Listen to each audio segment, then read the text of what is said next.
मंडळी, स्वागत आहे तुमचं मराठी एक्सप्रेस आपल्या लोकप्रिय चॅनलमध्ये. मंडळी, आज आपण अंतरवाली सराटी या ठिकाणी आलेलो आहोत आणि येत्या 14 तारखेला इथे भव्य अशी विराट जाहीर सभा होणार आहे. मनोज जरांगे पाटील हे सध्या महाराष्ट्राच्या दौऱ्यावर आहेत आणि महाराष्ट्राच्या दौऱ्यानिमित्त ते असंख्य वेगवेगळ्या गावांना भेटी देत आहेत. त्यांचं खूप मोठ्या पद्धतीनं स्वागत केलं जातं आहे. सगळ्या ठिकाणी त्यांची सभा ऐकण्यासाठी रात्री 3, 3:30, 4 पहाटेपर्यंत लोक थांबून आहेत, मराठा बांधव थांबून आहेत. आणि आता आपण आंदोलन स्थळी आहोत. हा स्टेज इकडे उभारण्यात आलेला आहे, प्रचंड मोठा असा स्टेज इकडे उभारण्यात आलेला आहे आणि या स्टेजच्या अवतीभोवतीची जमीन ही तयार करण्यात आलेली आहे आणि ती इकडे संपूर्ण महाराष्ट्रभरातून मराठा बांधव एकत्रित येणार आहे. दादा नमस्कार, स्वागत आहे तुमचं. काय नाव तुमचं? माझं नाव गंगाधर शिवाजी इंदलकर. अच्छा, कुठनं आलात तुम्ही? इंदलगाव, तालुका अंबड, जिल्हा जालना. अच्छा, म्हणजे या तालुक्यातले आहात? हो, बरं. तालुक्यात. तर आता इकडे ही जी सभा होऊ घातलेली आहे, या सभेसाठी कशा पद्धतीचं आयोजन नियोजन तुम्हाला इकडनं दिसतं? ज्या प्रकारे आता तुम्ही बघू शकताय सगळीकडं एक 300 एकरचा परिसर पूर्ण सभेसाठी राखीव ठेवलेला आहे. अच्छा, शेतकऱ्यांनी जे काही माल असेल ओके, त्याच्यामध्ये रोटावेटर मारून काही जणांची पिकं पूर्णपणे नासाडी झालेली आहे. बरं. तरी पण समाजासाठी आणि आरक्षण मिळावं या हेतूनं सगळ्यांनी आपापल्या परीनं जी काही मदत केलेली आहे ती मदत खरंच खूप आमूलाग्र उपयोगाची. बदल घडून येण्यासारखी मदत आहे आणि तर उपयोगाची. तर मंडळी, दादांच्या सांगण्याप्रमाणे की इथे कुठल्याही अशा एका माणसाकडनं किंवा कुठल्याही एका संघटनेकडनं किंवा कुठल्याही एका संघटनात्मक गोष्टींकडनं आर्थिक किंवा कुठल्याही स्वरूपाची मदत झालेली नाही आहे. तर इथे प्रत्येक मराठा बांधव हा आपल्या आपल्या परीने इथे सर्वतोपरी उत्स्फूर्तपणे आपण इकडे मदत करणार आहोत आणि या सभेच्या यशस्वी करण्यासाठी आपण स्वतः यामध्ये सामील झालेलो आहोत, अशा भावना इकडे मराठा बांधवांच्या आहेत.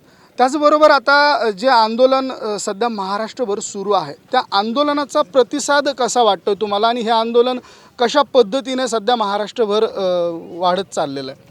ज्या प्रकारे माननीय मनोजदादा जरांगे पाटील साहेब ठिकठिकाणी जाऊन सभा घेत आहेत, आपण बघू शकता प्रत्येक न्यूजवर सध्या तेच आहेत आणि भरपूर अशी समाजाची गर्दी लोटलेली आहे. भरपूर समाज एकवटलेला आहे. त्याचप्रकारे इथं 14 तारखेलाही सेम तेवढीच गर्दी, त्याच्यापेक्षा दुपटीनं गर्दी आपल्याला पाहायला मिळणार आहे आणि नियोजन पूर्णपणे चोख आहे. अच्छा, हां, म्हणजे एक अत्यंत चोख असं नियोजन इकडे करण्यात आलेलं आहे असं मंडळींकडनं सांगण्यात येतं. दादा देखील याच तालुक्यातले आहेत, अंबड तालुक्यातलेच आहेत आणि अंतरवाली सराटी हे गाव देखील अंबड तालुक्यामध्येच येतं. त्यामुळे या तालुक्यामध्ये आणि तसं पाहिलं तर संपूर्ण महाराष्ट्रामध्ये आता मराठा बांधव हे एकवटलेले आहेत आणि या एकत्रीकरणाचा फायदा निश्चितच आता या संपूर्ण मराठा आरक्षणाच्या लढ्याला, आंदोलनाला होणार असं दिसतं. दादा तुम्ही सांगाल काही, बोलाल? कोण बोलणार की? या समोर या. बरं, या सर, या. नमस्कार मंडळी, स्वागत आहे तुमचं मराठी एक्सप्रेस आपल्या लोकप्रिय चॅनलमध्ये. मंडळी, आज आपण अंतरवाली सराटी या गावामध्ये आलेलो आहोत आणि येत्या 14 तारखेला मनोज जरांगे पाटील यांची विराट अशी जाहीर सभा इकडे होणार आहे. या सभेच्या आयोजनासाठी इथे असंख्य मराठा बांधव हे उत्स्फूर्तपणे आपलं श्रमदान करत आहेत. तसंच उत्स्फूर्तपणे इकडे येऊन आपल्या कामाची दखल नोंदवत आहेत. त्याचबरोबर इकडे साधारणतः 50 ते 60 लाख जनसमुदाय येणार अशा अपेक्षा बाळगलेल्या आहेत आणि त्याच दरम्यान आता सर आपल्यासोबत आहेत. सर नमस्कार, काय नाव तुमचं? माझं नाव अंकुश शंकरराव जगताप. अच्छा, बीड जिल्हा, तालुका आंबेजोगाई इथून आलो आहे. बरं. तर थोडंसं लाऊड बोलावं तुम्ही, जेणेकरून तुमचा आवाज स्पष्टपणे आम्हाला ऐकायला येईल. तर तुम्ही अंबेजोगाई जिल्हा बीडमधनं आलेला आहात. तर तुम्हाला काय वाटतं की या सगळ्या परिसरामध्ये आता संपूर्ण महाराष्ट्रभरातून मराठा बांधव एकत्रित येणार आहेत? येत्या 14 तारखेला संपूर्ण महाराष्ट्रातील मराठा बांधव इकडे येणार आहेत. तुम्ही जसं बीड जिल्ह्यातनं आलेला आहात तसंच महाराष्ट्रातल्या प्रत्येक कानाकोपऱ्यातून इकडे मराठा बांधव येणार आहेत. तर तुम्हाला काय वाटतं किती लोकसंख्या इकडे साधारणतः 14 तारखेला जमेल? सरासरी असा अंदाज आहे की करोडोमध्ये लोकसंख्या मराठा बांधव इकडे जमा होतील अशी अपेक्षा आहे. ज्या पद्धतीने मनोज दादा अहोरात्र सभा घेत आहेत, लोकांना अगदी विश्लेषण पूर्णपणे करून सांगतायत, अगदी अंतर्मनातून त्यांच्याशी संपर्क साधतायत. तर असा अंदाज आहे की करोडोमध्ये आमचे मराठी बांधव इथे अंतरवलीमध्ये येतील अशी अपेक्षा आहे. तर मंडळी, काल आपण एक व्हिडिओ प्रसिद्ध केला होता. त्या व्हिडिओमध्ये आपण असं सांगितलेलं होतं की साधारणतः 50 ते 51 लाख मराठा बांधव अंतरवाली सराटी या गावामध्ये येणार. त्यावरती काही प्रतिक्रिया इतक्या सुंदर होत्या. त्यामध्ये असं सांगण्यात आलेलं होतं की महाराष्ट्रामध्ये मराठा बांधवांची संख्या 3 ते 4 कोटी आहे आणि या 3 ते 4 कोटींमधले अर्धे तर निश्चितच येणार. म्हणजे आपण असं म्हणू शकतो की तुमच्या म्हणण्यानुसार कोट्यावधी जनसमुदाय इकडे आपल्याला बघायला त्या दिवशी मिळू शकतो. मग इकडचं 100 एकर जे क्षेत्र सध्या आहे असं सांगण्यात येतं, पण ते क्षेत्र वाढवून आता 200 एकर किंवा 300 एकरपर्यंत वाढवावं लागणार किंवा वाढवलेलं आहे. त्या ठिकाणी मराठा बांधव एकत्र येऊ शकतील एवढं क्षेत्र इकडं वाढवण्यात आलं असं मंडळींच्याकडनं सांगण्यात येतं.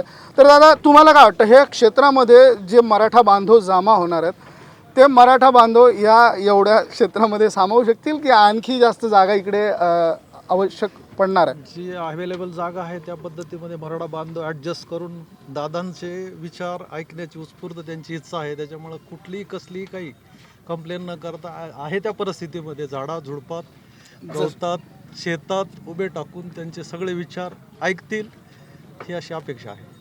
तर मंडळी, हां, जसं की आता सरांनी सांगितलेलं आहे त्याच पद्धतीनं आणखी काही मार्गदर्शक सूचना देखील समितीकडनं करण्यात आलेल्या आहे. आणि दादांनी जसं सांगितलं की मराठा बांधव हे ज्या पद्धतीनं जशा जागा उपलब्ध होतील तशा जागेमध्ये, जागा हा मॅटर नाही आहे, पण इथं येऊन आम्ही या लढ्यातले एक लढवय्ये आहोत, आम्ही या लढ्यातले योद्धे आहोत हे सिद्ध करण्यासाठीच केवळ इकडे महाराष्ट्रभरातून मराठा बांधव येणार आहेत असं दादांचं म्हणणं आहे. दादा, मला सांगा की आता ज्या पद्धतीनं महाराष्ट्रामध्ये एकंदरीत प्रतिसाद जो मनोज जरांगे पाटील यांच्या सभांना मिळतो आहे किंवा मराठा आंदोलन ज्या पद्धतीनं आता वरती चाललेलं आहे, तर यावरनं जे सत्ताधारी आहेत किंवा राजकीय लोक आहेत त्यांच्या राजीनाम्याच्या मागण्या होत आहेत किंवा काही ठिकाणी आपण जर का बघितलं तर आंदोलनं तीव्र होतात. तर याबद्दल तुमचं मत काय आहे? आपला समाज मराठा समाज हा पूर्वीपासूनच म्हणजे दिलदार आणि सर्व समाजाला सामावून घेणारा समाज आहे. त्याच्यामुळे आमच्या समाजाचे जे नेते मंडळी आहेत ते असे जगजाहीर जातीबद्दल बोलायला कोणी तयार नाही. कारण अंतर्मनात भीती असते की आमची जात विखुरलेली आहे, सगळ्याला सामावून घेणारी आहे. इतर जातीचा फक्त स्वतःपुरताच विचार करणारा समाज आहे. बरोबर. त्याच्यामुळे ते लोक इतर जगजाहीर सगळी मंडळी स्वतःच्या जातीबद्दल अभिमान बाळगतात. पण आमच्याही समाजातल्या सर्व नेत्यांना अंतर्मनातून जे काही चाललंय ते प्रचंड आनंद वाटतोय. पण खुलेआम बोलता येत नाही. काही ठिकाणी रिस्ट्रिक्शन्स आहेत, हात बांधल्या गेलेले आहेत त्यांचे, असं सगळ्या गोष्टीला प्रत्येक आमच्याही नेत्यांचा अंतर्मनातून म्हणजे सहभाग आहेच. त्याच्याबद्दल काही दुमत नाही आमचं. तर आता या सभांचं जे काही उत्स्फूर्तपणे जो प्रतिसाद संपूर्ण महाराष्ट्रभरातून मिळतो, आता बीड जिल्ह्यातच तुम्ही अंबेजोगाईकडनं आलेले आहात. बीड जिल्ह्याची सभा जर का आपण त्या दिवशीची पाहिली तर रात्री 3:30 वाजेपर्यंत साधारणतः लाखो मराठा बांधव ह्या सभेसाठी उपस्थित होते. आता जनरली कुठलीही सभा असेल तर 4चा वेळ जर असेल तर 6पर्यंत थांबतात आणि 7 वाजता घरी निघून जातात. असं चित्र आपल्याला बऱ्याचदा बघायला मिळतं. पण मराठा बांधव हे दुपारी 2 वाजल्यापासून रात्रीच्या 3 वाजेपर्यंत हे एका ठिकाणी होते आणि मनोज जरांगे पाटील यांची भाषण ऐकण्यासाठी, त्यांचे विचार ऐकण्यासाठी तिथे जमलेले होते. तर ह्या ज्या भावना आहेत मराठा बांधवांच्या किंवा मराठा समाजाच्या, वेळ किती होऊ द्या आम्ही हटणार नाही, ही जी एक भावना आहे, त्या भावनेबद्दल तुम्ही काय सांगाल? भावना खूप चांगल्याच आहेत सर. तसं मी पाहायला गेलं तर गेली 40 वर्ष मी ठाणे जिल्ह्यात राहतो आणि मी ठाण्याहून आलो आहे. मी मूळचा आहे बीड जिल्ह्यातला. अच्छा, पण तुमचं वास्तव्य ठाण्यात आहे. अगदी हायकोर्ट असो किंवा मग ती रत्नागिरीपासून सिंधुदुर्गपासून प्रत्येकाच्या ह्याच भावना आहेत आणि ते अंतर्मनापासून सगळेच प्रयत्न करत आहेत. कितीतरी म्हणजे कायद्याच्या विभागामध्ये काम करणारे मराठा बांधव आहेत, ते ह्या सगळ्या गोष्टीला उत्स्फूर्तपणे प्रतिसाद देत आहेत आणि त्या अनुषंगाने ना सगळ्याला जी काय करतोय आपण ते चुकीचं असं कुठल्याही म्हणजे अगदी इतर समाजाला पण वाटत नाही, ही अशी भावना आहे. तर हे नक्कीच दादाच्या कामाला सगळ्यांकडनं उत्स्फूर्त प्रतिसाद मिळेल आणि हे लवकरात लवकर काम म्हणजे हे जे आरक्षणाचा जो विषय तो मार्गी लागेल हे नक्की मी तुम्हाला अगदी अंतर्मनातून सांगतो. अच्छा, जसं की सरांचं म्हणणं आहे त्याच पद्धतीचं आमचं देखील म्हणणं आहे. मंडळी, काही आपण काल परवा एक व्हिडिओ प्रसिद्ध केलेला आहे आणि त्या व्हिडिओच्या कमेंट्स जर का आपण वाचल्या तर त्या कमेंट्समध्ये देखील अशाच पद्धतीच्या प्रतिक्रिया मराठा बांधवांच्या आपल्याला बघायला मिळतात. त्या कमेंट्समध्ये असं सांगितलं जातं आहे की आता जी वेळ आलेली आहे, आता जो वेळ मनोज जरांगे पाटील यांनी आणलेला आहे मराठा बांधवांच्या आरक्षणासाठी, जी परिस्थिती आता निर्माण झालेली आहे, ही परिस्थिती फार कष्टाने निर्माण झालेली आहे. सगळ्यात आधी तर त्याला पार्श्वभूमी ह्या खूप साऱ्या आंदोलनाची आहे, उपोषणांची आहे.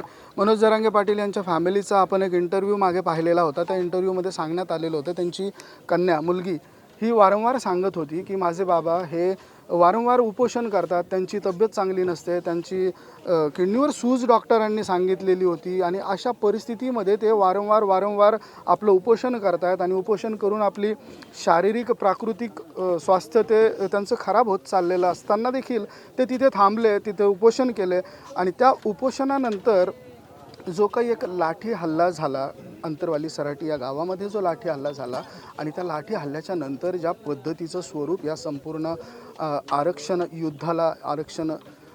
युद्धाला मिळालं आणि त्यानंतर आता सरकार हे खडबडून जागं झालेलं आहे, अशा प्रतिक्रिया आपल्या व्हिडिओच्या माध्यमातून आपल्याला बघायला ऐकायला मिळतात. तर त्या प्रतिक्रिया आहेत ते दुःख आहे, वेदना आहे, असं मनोज जरांगे पाटील आपल्या प्रत्येक भाषणामधनं, प्रत्येक इंटरव्ह्यूमधनं आपल्याला सांगत आलेले आहेत की हे मराठा बांधवांच्या वेदना आहेत आणि ह्या वेदना घेऊन मराठा बांधव आता रस्त्यावरती आलेले आहेत आणि या वेदना सरकारपर्यंत पोहोचवणं अत्यंत गरजेचं आहे. या वेदना सरकारपर्यंत पोहोचल्या नाही तर आम्हाला आरक्षण भेटणार नाही. आमचं आरक्षण मिळण्यासाठीच्या ह्या वेदना आहेत आणि या वेदना घेऊन मराठा बांधव आता रस्त्यावरती आहेत. मराठा बांधव आता आपण आपल्या हक्कासाठी लढतोय, आपल्या मुलांसाठी, आपल्या बाळांसाठी मराठा बांधव लढतोय, अशा प्रतिक्रिया आपल्याला आपल्या असंख्य व्हिडिओजमधनं बघायला मिळतात. तर मंडळी, या सगळ्या प्रतिक्रिया आज आपण इकडनं जाणून घेणार आहोत. आता आपल्यासोबत एक बाबा आहेत, त्यांच्यासोबतही आपण गप्पा करूयात. तर सध्या तुर्तास इथे थांबूयात.